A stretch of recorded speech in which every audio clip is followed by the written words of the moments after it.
Everyone knows the medieval church banned lending at interest. That part is true. The part nobody mentions is that a notary in Genoa, writing in 1161, recorded a loan of £100 to be repaid at 20%, in writing, in a Christian port, in front of witnesses whose entire job was to make the document enforceable. The ban was real. It just never did the thing you think it did. The picture most of us carry is roughly this: 1,000 years in which money sits still, a civilization so convinced that profit is a sin that it never builds the machinery to handle it, so credit stays small and local and slightly shameful, and then somewhere around the 15th century the fog lifts. The Italians discover arithmetic, and banking arrives with the Renaissance, like a sunrise.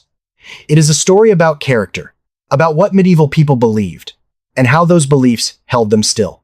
And then there is that notary in Genoa, 54 years before the Fourth Lateran Council would sharpen the prohibition into its most famous form, writing down 20% in a ledger, designed to be read out loud in a courtroom. He was not hiding.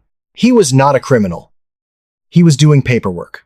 That entry is not a forgery, and it is not an outlier. It is an ordinary line in an ordinary book in a city where hundreds of such books survive.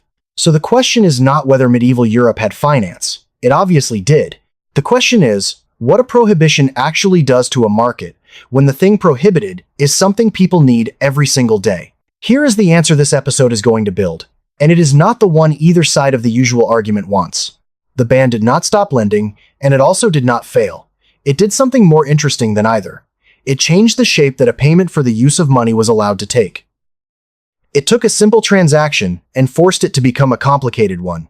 And in doing that, it handed an enormous advantage to the small number of people who could afford the complication, which is to say, it built the medieval banking industry, rather than preventing it. There is a second consequence, and it is the one that decides who gets rich. A rule that makes the simple version of a contract unenforceable does not make the transaction impossible. It makes it expensive to document. And the moment a transaction requires a lawyer, a partner in another city, and a working knowledge of what 4 different courts will and will not accept, most people are out. Not because they cannot afford the money, because they cannot afford the paperwork. The reason is not theology. It is enforcement. A contract is only worth the court behind it. That sentence is going to do a lot of work for the rest of this video, so hold on to it. A promise between 2 people is just noise, unless there is some body somewhere that will make the loser pay. Change which promises that body will enforce, and you have not changed what people want to do. You have only changed what they have to write down in order to do it. Follow that one constraint, and a great deal of what looks like medieval religious peculiarity stops sounding like belief and starts sounding like consequence. The strange contracts, the profit-sharing partnerships, the fees for late payment, the exchange rates that never quite match on the way back, those are not the fingerprints of a society trying to avoid sin. They are the fingerprints of a society drafting around a court. And once that is clear, the last part of the story becomes visible too.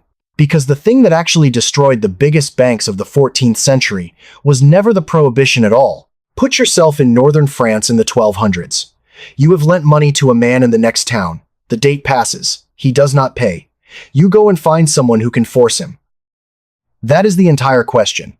And it is a harder question in the 13th century than it sounds. Because there is no single system waiting to help you. There is a local lord's court, if he is inclined to hear you. There is a town court, if you are both burgesses of the town. There is a merchant court at the great fairs, but only during the fair. And running underneath all of it, across every kingdom in Latin Christendom, there is the church, which claims jurisdiction over oaths, over wills, over conscience, over, in other words, exactly the material a credit agreement is made of. Now look at what happens when your contract reaches a churchman. He does not fine you. That is the part that gets lost when this is summarized. The penalties attached to usury in the 12th and 13th centuries were not primarily monetary. The Second Lateran Council, in 1139, declared usurers infamous for life and directed that unless they repented, they were to be denied Christian burial. The Fourth Lateran, in 1215, instructed clergy not to give them the sacraments and not to accept their alms, and warned that a priest who did could lose his office. Consider what that means for a man in, say, Champagne in 1220, whose children will live in the same town for the rest of their lives. The penalty is not a cost of doing business. It is being refused a grave. It is your executor arriving at your deathbed with a list of everyone you have to pay back before you can be absolved. And in 1311, At the Council of Vienne, the reach extends again. Clement V threatens excommunication not only for men who take interest, but for the civic authorities who tolerate it, and declares void any secular statute that protects them. In the same breath, the council makes it heresy to argue that lending at interest is not a sin. Not the act, the opinion. That is the constraint, not a tax on credit.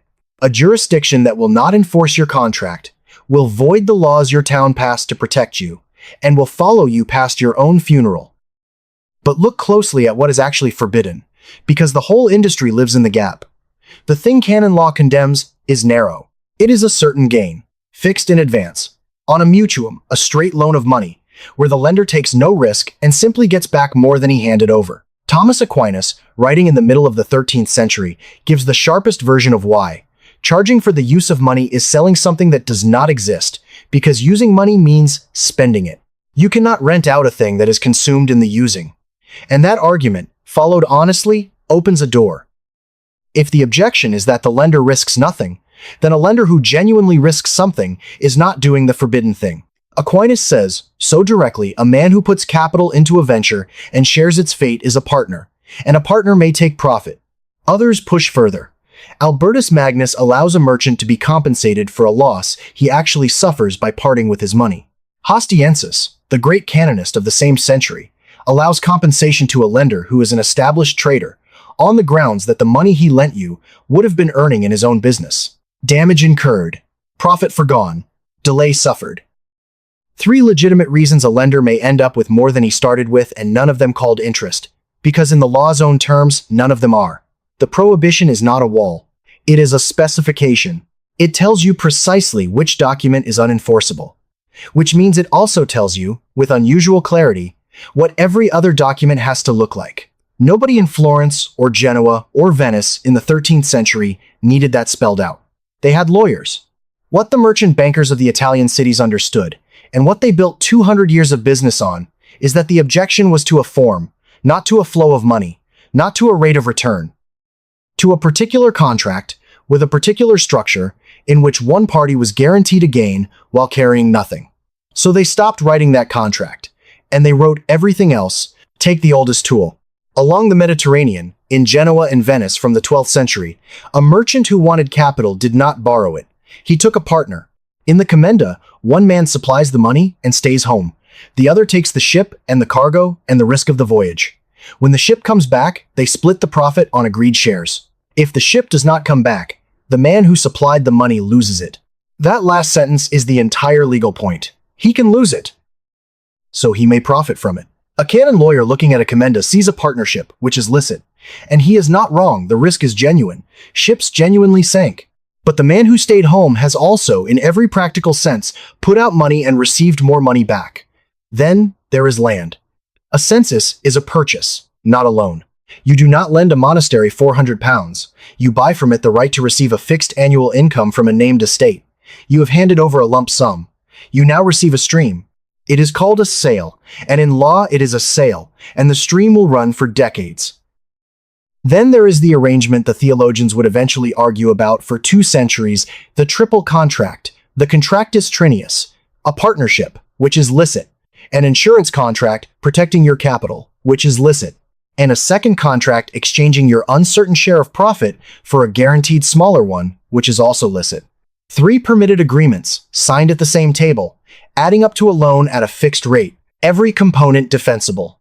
The combination, something else entirely. And then there is the simplest instrument of all, which is a deadline. In Dijon, in 1381, a debt is recorded with a clause about what happens if payment is late. For each gold franc left unpaid, 2 deniers tournois fall due each week. 2 coins a week sounds like housekeeping. Run it out across a year, and it is a rate of a little over 10%. Nothing in that document charges for the use of money. It charges for delay, and delay, as the canonists themselves had conceded, is a real loss that a creditor may be compensated for. The lender is not being paid to lend. He is being paid because you were late. Which raises the obvious question of what happens if both parties quietly expect you to be late from the beginning. The same logic runs in the other direction. On the money coming in, a Florentine house in the 15th century held deposits, and depositors expected a return, and a fixed promised return on a deposit is the forbidden contract with the arrow reversed. The solution the Medici used was a thing called the discrezione, a discretionary gift. Not contractual, not promised, not in principle, owed. A payment the banker made at his own discretion, out of the profits of the year, to a depositor whose name was frequently not written down at all. In practice, everyone knew roughly what the discretion would come to. In law, you could not have demanded a penny of it. That is the pattern underneath all of it. Not evasion in the sense of hiding something in a drawer. These contracts were written by professionals, read by other professionals, and produced in court. The point was never concealment. The point was that the same flow of money out now, more back later, could be described in at least 4 different legally solid ways, and only one of those 4 descriptions was the one that made a court refuse to help you. Same cash, different name. Different court. The most elegant version of it does not look like credit at all. Bruges, in the last winter of the 14th century. A merchant named Jacopo Goscio hands over 600 gold écus to an Italian firm operating in the city. He is not lending. He is buying a payment to be made in another currency, in another country, at a later date. The firm takes his écus in Flanders and instructs its correspondent in Barcelona to pay out the equivalent in Barcelona's money to a man there, when the bill matures a month later. Everything about that is honest commerce. 2 cities, 2 currencies, a real service moving value across 1,000 kilometers without putting coin on a road full of people who would like to have it. And when the money reaches Barcelona, the man who receives it does the same thing in reverse. He buys a bill back to Bruges. In due course, Goscio is paid out in Flanders, in his own currency, and the circuit closes. Now look at the 2 rates. Going out, the écu is worth 10 shillings and 5 pence in Barcelona money. Coming back, it is worth 10 shillings even. The rate moved. It always moved, and it moved in a direction that was not random. Goscio put in 600 écus. He got back 625. There is no interest rate anywhere in that transaction. There is no term of a loan, because there is no loan. There are 2 purchases of foreign currency, each at the price prevailing in its own market, in a trade that any theologian of the period would recognize as legitimate, because the exchange of currencies is a genuine service with genuine uncertainty attached. A canon lawyer could read every word and find nothing to object to. 25 écus on 600, over the 4 months the whole circuit took to close, is 12.5% a year. Let that land. And it would be one thing if that were a single clever deal. It is not. There survives, in the Tuscan town of Prato, the private archive of a merchant named Francesco Dettini, tens of thousands of business letters, running from the 1380s into the 1410s, thick with exchange quotations from every major money market in Europe. When economic historians worked through those rates and asked whether the passage of time was systematically priced into them, the answer came back yes, consistently. Across the routes, across the decades, at returns broadly in line with what the same men earned on ordinary commercial loans and investments elsewhere in their business. The time value of money was not smuggled into the medieval economy in a few sharp deals. It was built into the daily price of foreign exchange across a continent, for generations. The shape here is one a modern trader would recognize on sight, a financing agreement dressed as 2 currency trades, with the cost of the money living in the spread between them. The comparison is worth exactly that much and no more, and we will come back to what it gets wrong. Because look at where the enforcement went. Nobody took a usury case to a bishop over a bill of exchange, and nobody needed to, because a bill was not a loan. But something still made these instruments binding across 1,000 kilometers, in cities with different laws, different rulers, and different coinage, and it was not the courts of any of them. It was the network. Refuse a bill you have accepted, and every correspondent from London to Barcelona knows by the next post, and no one takes your paper again. A contract is only worth the court behind it. And the court behind the most sophisticated credit instrument in Europe was not a court. It was a reputation, enforced by everyone who might ever want to trade with you. That worked beautifully. It worked, in fact, for everyone the network reached. It did not reach very many people. Every instrument described so far has an entry requirement, and the requirement is not money. It is a correspondent, a partner, in another city, in another currency, who is good for the payment and who you can trust across 4 months and 1,000 kilometers of bad road. A weaver in Flanders does not have one. A vine grower in Burgundy does not have one. A parish priest buying seed does not have one. They still need credit, and they need it more urgently than any Florentine, because their emergencies are smaller and sharper: a dead ox, a bad harvest, a rent day. What they can reach is the pawnbroker, and the local lender operating under a license from whoever runs the town, at rates the merchant houses would have found startling. The prohibition did not remove the cost of borrowing for those people. It concentrated the supply into fewer hands and pushed the cost up. Complexity is a fixed cost, and a fixed cost always lands hardest on the smallest borrower. There is a second charge buried in the same structure, and it is the one the lender pays. Because the church's real enforcement point was not the courtroom at all, it was the deathbed. A man who had spent his life in credit was expected, when the end came, to make restitution, to name the people he had taken too much from and pay them back before he could be absolved, with the obligation falling on his executors and his estate if he did not. That is not a penalty a lender can insure against or plan around. It is an open-ended claim on everything he leaves his children, triggered at the one moment he cannot negotiate. A cost like that does not stay with the man who bears it. It goes into the price. Every borrower in that market was paying, somewhere in his terms, for the risk that his lender would one day get frightened. And the licensing itself carried a price that has to be said plainly. In England, the Crown had for generations permitted Jewish communities to lend at interest an activity Christians were barred from, in a country where Jews had been barred from most other trades. That permission was never a right, it was a revenue arrangement, and the community's earnings were taxed heavily by the king.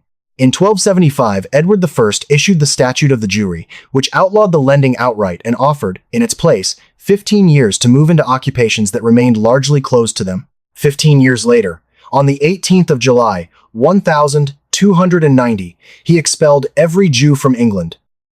The stated reason was that they had failed to comply with the statute that had removed their livelihood. It came alongside a steep increase in taxation elsewhere, and it was, in the plainest terms, a thing the Crown was given something for. The size of the community is an estimate, and the estimates differ, but the usual figure given is a few thousand people. Most of them had been born in England, as had their parents, and in many cases their grandparents. The debts they were owed did not disappear when the people who were owed them were driven out. They were signed over to the king. That is the whole mechanism, in one line, 50 years before any of it happened to a Florentine. A sovereign who owes money, and who also writes the law, and who also decides who may live in the country. Everything that follows in this story is that same arrangement, applied to men who were harder to expel. Go back to the accusation we started with. Backward, pre-modern, a civilization so gripped by belief that it could not build finance until belief loosened its hold. Take the pieces one at a time. The absence of banking was never an absence of banking. It was the absence of the word. The flows are all there, from the 12th century onward, deposits taken, payments cleared between cities, capital placed at a return, credit extended against future revenue. What is missing from the documents is a line that says interest, and it is missing because that line was the one thing a court would refuse to enforce. We looked for a word, did not find it, and concluded there had been no industry. The religious fanaticism was a jurisdiction. The church was not primarily a set of opinions about money in this story. It was the institution with the widest reach over oaths and wills, which made it the institution whose refusal to help you actually mattered. Men adjusted their paperwork to it the way a firm today adjusts its paperwork to whichever regulator can freeze the account. That is not zealotry. That is knowing where you can be reached. And the Baroque, over-elaborate contracts, the triple agreements, the sales that were not sales, the exchange rates that never quite matched coming back, are the exact opposite of primitive. Simple contracts are what you get in a system that will enforce them simply. Complexity like that is the signature of high sophistication working against a hostile forum. Those documents are elaborate because the people writing them were extremely good at their jobs. And the stagnation was never stagnation. A market that produces partnerships, transferable annuities, negotiable paper clearing between 4 countries, deposit taking with a discretionary yield, and a working price for time embedded in the exchange rate between every major city on the continent is not a market standing still. It is a market under pressure, inventing at speed, in the only directions left open to it. We mistook the absence of a familiar instrument for the absence of invention when what we were looking at was invention forced to go around. The character explanation had it backwards in every instance. It was not that medieval Europeans believed strange things and therefore had a strange economy. It was that a particular institution would enforce some promises and not others, and everything downstream took the shape the enforcement allowed. Which is not the same as saying the belief was fake. It was not fake. There are men in these records who spent careers structuring impeccable exchange contracts and then left instructions in their wills for restitution to anyone they might have wronged, and there is no reason to read that as theater. There were churchmen who understood the exchange business perfectly well and argued about it in good faith for 2 centuries. So the cynical reading that usually replaces the old one is no better than the old one. The whole thing was not a 200-year wink, a profession of hypocrites drafting nonsense at each other while a church that knew better looked away. That version is just the original accusation with the sign flipped. And it fails for the same reason the original did. It explains an institution by the character of the people standing inside it. The constraint decided what was possible. It did not decide what anyone chose inside it. And the space inside it was wide enough to hold both a genuinely devout man and a very expensive contract. A contract is only worth the court behind it. Every instrument in this story, the partnership, the annuity, the triple contract, the penalty for delay, the bill of exchange is an answer to that sentence. A different way of arranging the same money so that some forum, somewhere, would stand behind it, which leaves the one case where no forum would. By the 1330s, the great Florentine houses had a customer unlike any other. Edward III of England needed money on a scale. No merchant needed it faster than any merchant, and could pay in a currency no merchant could offer. Grants of wool, exemptions from the rules binding everyone else, and the assignment of the crown's own customs and taxes. He was not paying in coin. He was paying in the right to collect. The scale of that wool-backed finance is not in doubt. The wool staple at Antwerp alone raised something in the order of £110,000 for the crown between the summer of 1338 and the autumn of 1339. Then, between 1342 and 1345, partners of the 2 largest houses in Florence were arrested for bankruptcy. They were released on one condition. They had to renounce every claim to interest. The English crown cancelled what it owed. The Peruzzi went down in 1343. The Bardi followed in 1346. The figure everyone quotes comes from the Florentine chronicler Giovanni Villani. 900,000 florins owed to the Bardi, 600,000 to the Peruzzi. Villani was not an observer. He was a partner in the Peruzzi. And the honest thing to say is that the number does not survive scrutiny. Working through the Peruzzi's own surviving books, historians have shown the firm had capital of only a little over 100,000 florins in the 1330s. It could not have lent what Villani says it lent. The king's heaviest spending came earlier than the failures. Both houses stayed upright for years afterward. And the Accioli, the third of the great companies, collapsed in 1343 without having lent the English crown anything at all, which points the real cause toward the thing these firms were even bigger in than finance. The grain trade, and a Mediterranean food market that turned against them. So the famous story is wrong in its arithmetic. What it is not wrong about is the shape. Because look at what actually happened in those 2 years, side by side. The bankers were arrested, held, and let out, only when they surrendered their claims. There was a forum that could reach them, and it did, and note precisely what it took from them. Not the principle, the interest. The one component of the deal that 2 centuries of drafting had been built to make defensible was the component confiscated at the cell door. There was no forum anywhere that could reach the man in London. He did not default in the sense of being unable to pay, and no proceeding was ever opened, because there was no proceeding to open. He decided, and the decision was the end of it. You could not sue him, seize from him, or outlast him, and the privileges that made his debt valuable, the licenses, the exemptions, the customs assignments were things only he could grant and only he could withdraw. The shape of that problem is not medieval. 2 exposures sit on top of each other. One is concentration. Too much of the book owed by a single counterparty, so that the counterparty's decision and the firm's survival become the same event. The other is sovereignty. The counterparty is not merely large, but is the entity that writes and enforces the rules the contract depends on. Either one is dangerous. Together, they are the arrangement that has taken down lenders in every century since. And it is worth being exact about where the comparison breaks, because the break is the most interesting part. A lender today, with too much of one borrower, has exits. It can syndicate the loan, sell the exposure into a secondary market, buy protection against the default, or write the thing down and continue. A Florentine house had none of those, and not because the market was underdeveloped. It was because of what the asset was. The value of the crown's debt lay in privileges granted specifically to that firm. The wool licenses, the customs assignments, the exemptions. Sell it to someone else, and it is worth nothing in their hands. The asset could not be transferred by construction. There was no exit, because there was no one else it could mean anything to. There is a second break, and it runs the other way. A modern bank that takes this kind of hit has a floor underneath it, deposit guarantees, a central bank that can lend against good assets in a panic, a body of insolvency law that decides in what order everybody gets paid. A 14th century Florentine house had none of that. When it went, its depositors went with it, and the order in which they were ruined was settled by who happened to be standing closest. The other half of the comparison does not break at all, and that is the uncomfortable part. There is still no international bankruptcy court. A state cannot be liquidated, its assets cannot be marshaled, and sovereign immunity limits what any creditor can enforce. The most serious attempt to build a formal restructuring mechanism for sovereign debt was proposed at the International Monetary Fund in the early 2000s, and it was not adopted. What exists instead is negotiation creditors in a room with no judge. 700 years of financial engineering, and that particular hole is still in the floor. Both things in this story are true at once, and they have to be held together. The prohibition was real. It was not a formality. And the men living under it were not cynics performing compliance. Enough of them believed it that the arguments ran for centuries, and the restitution clauses went into the wills. And at the same time, the money moved anyway, out now, more back later, across every market on the continent, for 400 years. Both of those are true.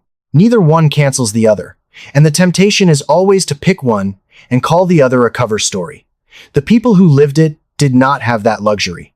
They did their business on Monday and worried about their souls on Sunday, and most of them, as far as the records show, were not pretending on either day, which is why the largest houses in Europe did not fall to the sin they had spent 2 centuries drafting around. They had solved that. What they never solved, because it could not be solved, was the customer who was the source of the law, the license, and the debt at the same time. They were reachable, and he was not. And the whole difference between a merchant bank and a ruined family sat in that gap. A medieval banker did not lie awake over usury. He lay awake over the day the king decided he owed nobody anything. That is the price of a promise no court will enforce. Next time, a different constraint, and a much more physical one. What it costs to move a sack of grain 100 miles overland, and why. For most of medieval Europe, the answer was more than the grain was worth.